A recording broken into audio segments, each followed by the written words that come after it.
Hai, perkenalkan nama aku Nurizky Alum Isa dengan NIM 109042500001. Hai, perkenalkan nama aku Tisi Saita Suwandi dengan NIM 1090425000008. Hai, kenalin nama aku Disa Pratipta dengan NIM 109042500018. Hai, perkenalkan nama saya Anabel Natania Fetri Salita dengan NIM 109004250027. Hai, kenalin nama aku Anggun Rahma Atma Julia dengan NIM 109042530004. Pernah nggak sih kalian bertanya-tanya kenapa minuman kemasan yang kita beli di minimarket bisa bertahan berbulan-bulan tanpa cepat rusak? Atau mungkin kalian pernah membaca komposisinya pada kemasan minuman dan menemukan nama-nama seperti natrium benzoat dan kalium sorbat. Lalu, apa sebenarnya fungsi bahan tersebut? Apakah aman untuk dikonsumsi? Pada video kali ini, kami dari program studi Teknologi Pangan akan membahas salah satu jenis bahan tambahan pangan atau BTP, yaitu pengawet, khususnya natrium benzoat dan kalium sorbat yang banyak digunakan dalam industri pangan. Pengawet merupakan bahan tambahan pangan yang ditambahkan ke dalam makanan atau minuman untuk menghambat pertumbuhan bakteri seperti kapal dan kamit, sehingga produk memiliki umur simpan yang lebih panjang. Dalam industri pangan, penggunaan pengawet sangat penting untuk menjaga mutu dan keamanan produk selama proses penyimpanan maupun distribusi. Sebagai objek kajian, kami menggunakan dua produk minuman yang beredar di Indonesia, yaitu produk A dan produk B. Berdasarkan label kemasan, produk A dan produk B sama-sama mencantumkan natrium benzoat dan kalium sorbat sebagai bahan pengawet yang digunakan dalam produknya. Dilihat dari komposisi yang tertera pada kemasan, produk A dan produk B ini mengandung natrium benzoat dan kalium sorbat. Nah, natrium benzoat ini umumnya digunakan pada produk yang bersifat asam, sedangkan untuk kalium sorbat itu berfungsi untuk menghambat pertumbuhan kapang dan kamir. Nah, sehingga produk itu dapat bertahan lebih lama. Walaupun kedua produk ini penggunaannya legal dan cukup umum digunakan di industri pangan, tetapi jumlahnya itu tetap harus sesuai dengan ketentuan yang ditetapkan oleh pemerintah.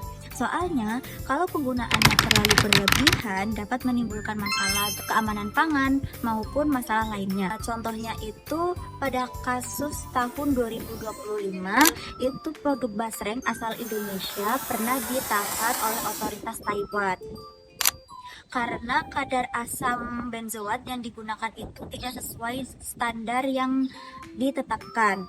Nah, dari kasus ini bisa disimpulkan bahwa penggunaan bahan tambahan pangan bukan cuma soal membuat produk lebih awet, tetapi juga berkaitan dengan keamanan pangan, kepercayaan konsumen, dan peluang produk untuk bersaing di pasar internasional. Jadi, meskipun terlihat sepele, takaran pengawet tetap perlu diperhatikan dengan serius. Natrium benzoat dan kalium sorbat memiliki fungsi utama yang sama, yaitu memperpanjang umur simpan produk dengan cara menghambat pertumbuhan mikroorganisme yang dapat menyebabkan kerusakan pangan. Natrium benzoat bekerja paling efektif pada produk yang memiliki tingkat keasaman tinggi, contohnya seperti minuman bersoda dan minuman rasa buah. Sementara itu, pada kalium sorbat bekerja lebih efektif dalam menghambat pertumbuhan kapang dan kamir yang dapat menyebabkan perubahan rasa, aroma, dan kualitas produk. Karena memiliki mekanisme kerja yang saling melengkapi, kedua pengawet ini sering digunakan secara bersamaan dalam pembuatan minuman kemasan. Kemudian pengawetan juga berfungsi untuk mengurangi kerugian yang diakibatkan selama masa penyimpanan dan saat distribusi produk, sehingga akan sampai dengan aman hingga tangan konsumen. Contohnya pada produk ini, kedua produk ini memiliki komposisi kalium sorbat dan natrium benzoat. Pengawet membantu menjaga kualitas pangan, tetapi penggunaannya harus sesuai batas aman. Beberapa penelitian menunjukkan bahwa konsumsi bahan tambahan pangan secara berlebihan dapat berdampak pada kesehatan, terutama peningkatan risiko diabetes tipe 2.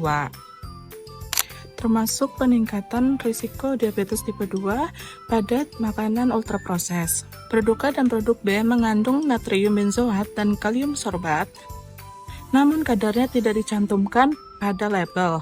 Karena itu, keamanan produk bergantung pada kepatuhan produsen terhadap regulasi BPOM. Selama digunakan sesuai ketentuan, kedua pengawet tersebut masih aman dan diizinkan dalam industri pangan. Berdasarkan penjelasan yang telah disampaikan, dapat disimpulkan bahwa natrium benzoat dan juga kalium sorbat merupakan bahan tambahan pangan jenis pengawet yang berfungsi untuk menghambat pertumbuhan mikroorganisme, sehingga dapat memperpanjang masa simpan produk. Dan berdasarkan hasil observasi terhadap produk A dan juga produk B, kedua produk tersebut menggunakan natrium benzoat dan juga kalium sorbat sebagai pengawet untuk menjaga mutu serta keamanan produk selama penyimpanan. Kasus penahanan produk pangan Indonesia di luar negeri menunjukkan bahwa penggunaan pengawet harus selalu sesuai dengan regulasi yang berlaku agar keamanan pangan tetap terjamin. Nah, sebagai konsumen, kita harus membiasakan diri untuk selalu membaca label kemasan, mengetahui fungsi dari produk-produk bahan tambahan pangan, dan juga mengonsumsi makanan dan minuman secara bijak dan tidak berlebihan. Dengan menjadi konsumen yang cerdas dan kritis, tentu kita dapat turut mendukung terwujudnya keamanan pangan di Indonesia. Thanks sudah stay sampai akhir. See you, bye-bye!